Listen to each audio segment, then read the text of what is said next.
Hello everyone, welcome once again to my channel. Today we're going to be doing something different from cooking. We're going to be showing you some Nigerian food or foodstuffs. This is Nigerian / Africa food haul. If you've been watching my video, I know you've seen me use a lot of these things on the table. So I'm going to put you through all these things. If you're a lover of Africa, you're a lover of Nigeria, please stay tuned and watch me show you everything I have on this table. These are Nigerian food, Nigerian vegetables, Nigerian snacks, and all the rest of them. Just stay tuned and watch me put you through. So first off, we're going to be starting with stockfish. This is stockfish. It's dried. We use it for soup. We use it for so many things. We just love it. This is what it looks like. It's very much dried. And if you've been watching my video, you'll see me use it to cook lots of soup, the egusi soup, the okra soup, the ora soup, the Vitalik soup, and all the rest of them. So stay tuned as we put you through. As I'm showing you, as I'm showing them to you, I'll be putting them off so that we'll have enough space for other things. So all we have here is stockfish. This is Nigerian food haul.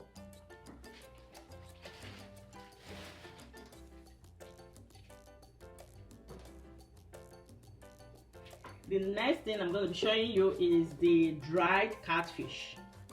This is oven dry, so it's pretty much nice if you use it for your stew, you use it for jollof rice, you use it for soup. If you watch my videos, you will see me use it in most of the soup I cook. This is what the inside looks like. This is exactly what the inside looks like. It's very tasty, it's very nutritious, it's homemade. That is the most important thing. I actually dry this with my oven, so it's homemade. What I do, I wash, I added salt to it, wash, and then all the way to the oven, and then it's dried. So this is the outcome of your normal fresh catfish that you will cook and use for pepper soup or fry and use it for your fried rice. But I just decided to dry it. I'm going to be using it for soup, for fried rice, for jollof rice, and all sorts of food. So this is what we have here: catfish, dried catfish. So the next I'm going to be showing you is the aperture. This is the dried aperture. It's mostly eaten by people from the eastern part of Nigeria. This is what it looks like. It's already dried. So before you use it, you have to wash and soak it for some time, or you can use warm water to make it. It's very delicious. It's a staple food for some people from the eastern part of Nigeria. And if you're Igbo, this is aperture. I think the English name is tapioca. I think so. It's tapioca. Please, if there's a different name you call it in your language or in your place, please do not forget to leave it in the comment section. I will be going through them. I'll be reading it. So this is aperture. It's dry, very dry. It could stay like this for months, and then you just soak it and then you use it.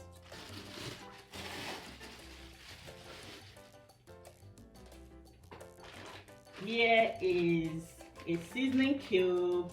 It's called Norkill. Nigerians, we use it a lot. Most Nigerians use this in their kitchen for cooking, almost everything.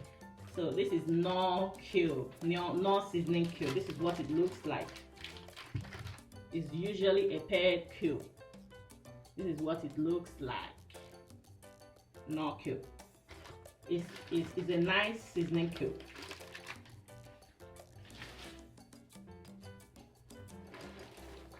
Here I have, this is beans, or the white beans. I use it for most things. I use it for moi moi, I use it for akara. I boil it and eat it with stew, with sauce. I also use it to make bean porridge. So this is white beans.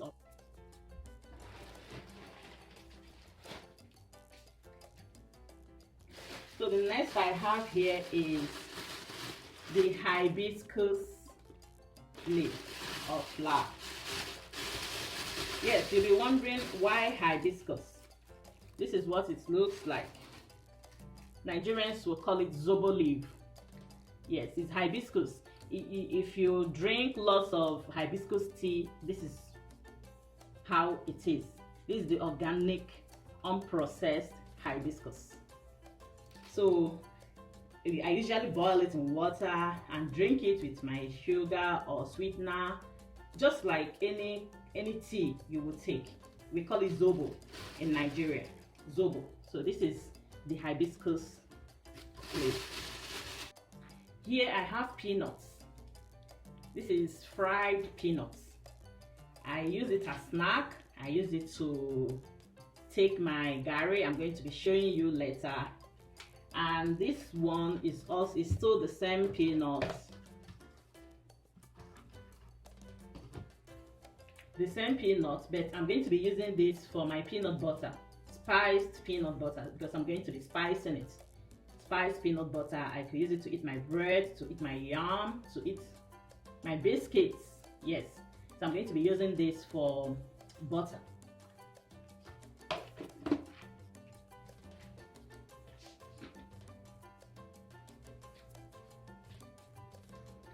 The next I have here is the bitter leaf.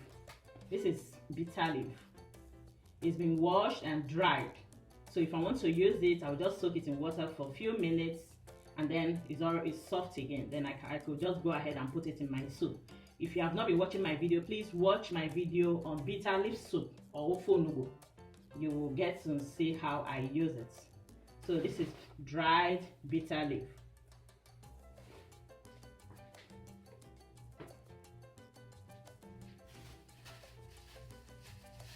In here I have dried uziza seed, uziza leaf. Sorry, yes, I use the seed a lot. That's why it's always coming to my mouth, to my memory. So this is dried uziza leaf. If you have not been watching my videos, please watch them. You will see me use this. And also the seed.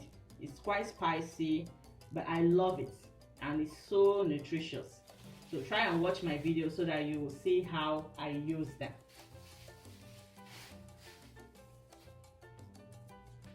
And this is dried okazi seed. Yes, okazi leaf, sorry. I don't know why I'm just calling seed. This is dried okazi leaf. It's also a leaf I use in cooking the okazi soup, cooking a goosey soup, and all other kind of soup. So this is okazi. Mostly eaten by people from the eastern part of Nigeria. And the south is majorly, yes, I think it's called afam by the southerners.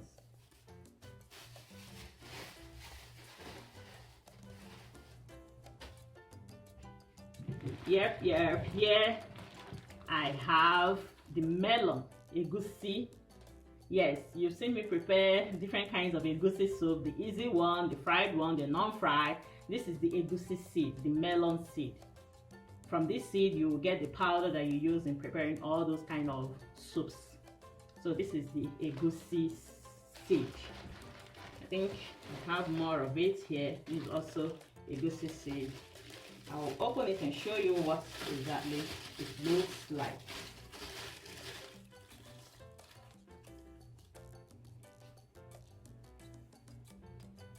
This is what it looks like. The egusi seed. Yes, Nigerians, we have lots of different kinds of food. We have lots of spices. We have a lot of food. So this is red oil or palm oil. This is what we use in making soup. It's called the red oil or the palm oil. It's very nutritious and it has high levels of vitamin A.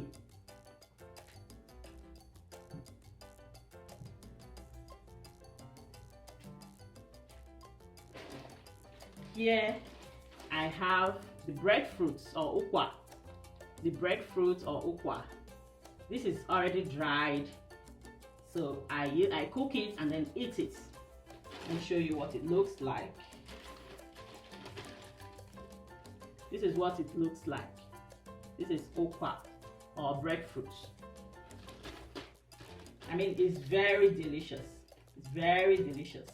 It's not just food for just anybody because it's quite expensive. Here I have my yam. This is yam.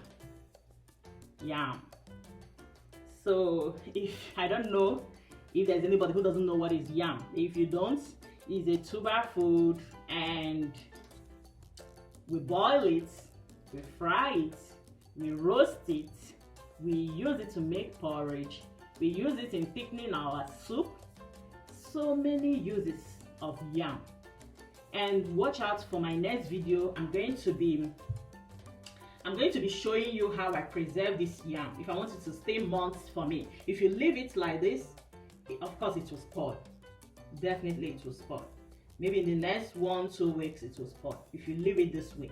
But if you preserve it well, it will stay months for you.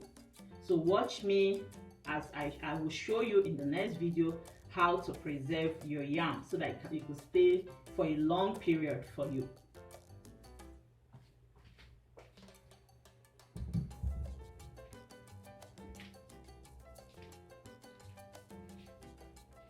The next is gari. Some people say it's cassava flakes.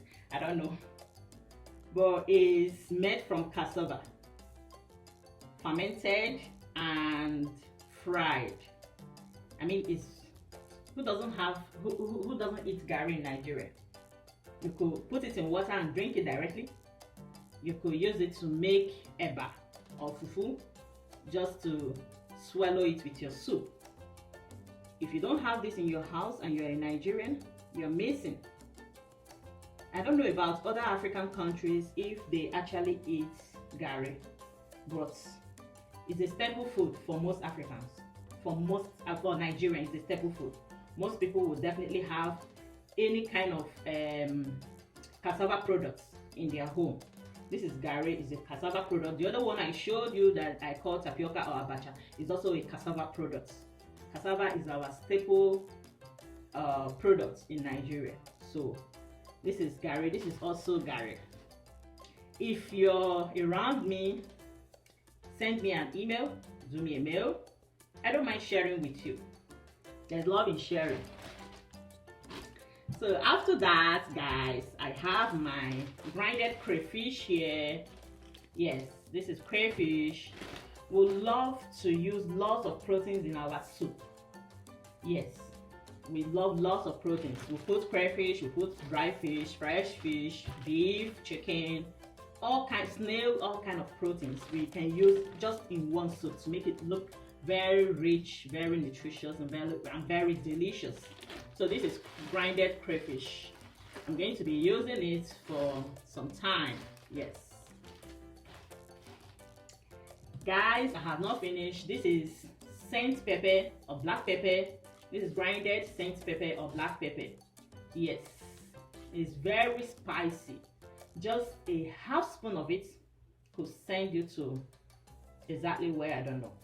So it's very spicy. When you're using scent black pepper, be careful, especially for the kids, so that they will enjoy that food. I have here is plantain, ripe plantain. Ooh, it's dodo in Nigeria. Who doesn't like ripe plantain? In fact, there's a saying that if you're a woman and you're frying plantain and you don't taste it all through, oh, you have to be mean, because it's very tempting when you're frying it. You want to taste it, you want to just stuck in some into your mouth. So this is ripe plantain. In fact, that's what I'm going to be frying in the next few minutes. Do not go anywhere. Make sure you watch the video how I fry my plantain and use it with an egg sauce. So this is ripe plantain, and do come and enjoy it with me. Also here I have some seasoning powder. It's called Kitchen Glory. Woo! I think it's a Nigerian, I don't know whether it's a Nigerian product, but most people in Nigeria use this, and I think I like it, especially for your jollof rice. It's a chicken, it has chicken flavor. I like it. I do not use it more, I don't use it often, but whenever I want to use it, I just add a little of it to my food. I mean, it gives it this aroma that you can't resist. So it's called Kitchen Glory. I got it from the Nigerian market. Now this is my homemade local seasoning powder. In here you have turmeric powder, you have rosemary, you have bay leaf, you have thyme, so many other local spices or local seasoning seed and all that in here. The aroma is heavenly. When I add this to my jollof rice or my stew, you can't resist that food, believe me. So this is the local seasoning powder. The last but not the least, I have my plantain chips. This is unripe plantain chips. You know, you have the ripe one, and this is unripe plantain chips. It's homemade. I fried it myself. I spiced it a little because I love spicy food. So I added some pepper, some salt to it. Yes, so it's quite spicy. So do enjoy my cookings with me. And if you have not been watching my videos, please watch my videos. If you have not been sharing, please share. If you have not been commenting, please comment. Let me get to hear from you. Let me know how you're doing. Let me know how the food is and every other thing. Do stay blessed till I see you in my next video. Take care. Do not forget to subscribe if you have not done so. Bye and take care.